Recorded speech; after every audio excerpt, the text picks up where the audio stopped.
We had a 45-degree day and not a whole lot going on. Pretty nice, nice by to November. See the sun. It was. It makes such a difference. Yeah. Your neighbors are smiling. People talk to each other. I mean, it's amazing when the sun's out. Boy, the 3 News weather team has been super busy doing school visits. We've been trying to connect with every single kid in Northeast Ohio. And boy, I made so many good friends this week. I want to say hi to all the second graders down at Echo Hills. We had so much fun. They made this beautiful song. I put it on my Instagram account about the weather. It is so cool. Lena, I'll teach it to you for sure. St. Rita School, this is over in Solon. First graders, I had the pleasure of meeting with them this week. We talked all things weather down there, had a lot of fun. Hickory Ridge, this is in the Brunswick area. The second graders, we also shared a lovely weather program. They were probably one of the most welcoming groups of second graders I've ever had. And then here at the station, we hosted Pack 3300 out of Copley for some weather talk, and I got them a nice tour, and they sat in. They were a live studio audience for a while. You have been busy. It was a busy week for sure, and we're still healthy. Hand sanitizer in full effect over there for sure.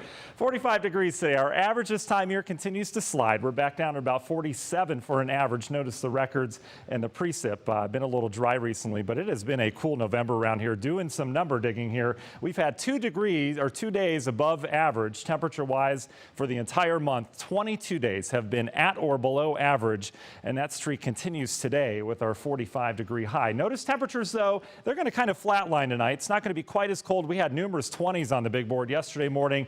Tonight, we're going to kind of flatline in the upper 30s, even some mid-30s in outlying locations. The reason why, we've got a nice southwest wind. That is a warming wind this time of year. And you notice as we go through the night, downtown we're sitting near 40 degrees, should be in 30s outlying locations, but we saw that sun. Remember, we started today with the clouds. It kind of burned off. Well, we're going to go back to the clouds tonight. It's really tough to get rid of the clouds this time of year. This will be the low kind of stratus clouds that build in here mixed with some high clouds. So we're back to the clouds tomorrow morning.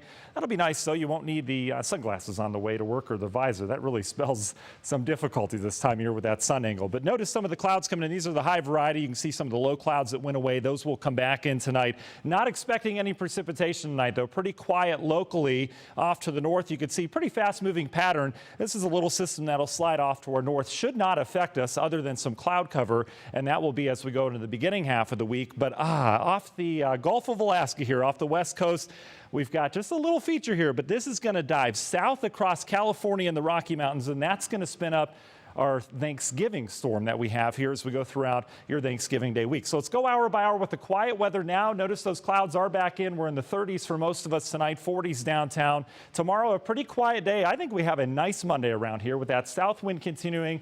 We ought to make it up in the low 50s. I think we'll start with clouds and bring out that sunshine, much like today. So a nice Monday and also a quiet Tuesday. Notice Tuesday, we start to increase the clouds as we go throughout the day. Rain should stay off to the west. Temperatures, I think, mid-50s on Tuesday. So 50-degree days to start our week, but then things turn active. So I mentioned that chunk of energy. Here it comes as we go through time across the Four Corners region. Decent snowstorm for the Rocky Mountains. This will spin up an area low pressure Tuesday. We're still quiet, but notice what happens late Tuesday on into Wednesday. We're all rain with this one. And it looks really rainy for your travel Wednesday. If you're traveling early in the morning, lots of rain, lots of wind as well. All the snow on the north side of this, and eventually this will head out on Wednesday. But if you have travel plans, which many of you do on Wednesday, this is going to be an impactful storm. In fact, we're talking a large majority of the eastern half of the country will be impacted by this. I think our main threat for this is going to be the wind. We could be seeing 40, maybe even 50-mile-per-hour wind gusts before it's all said and done. Universal Windows Direct 7-day forecast. We're in the 50s the next 2 days. Wednesday, we start in the 50s, rain and wind, down into the 40s, and Turkey Day at this point looks dry.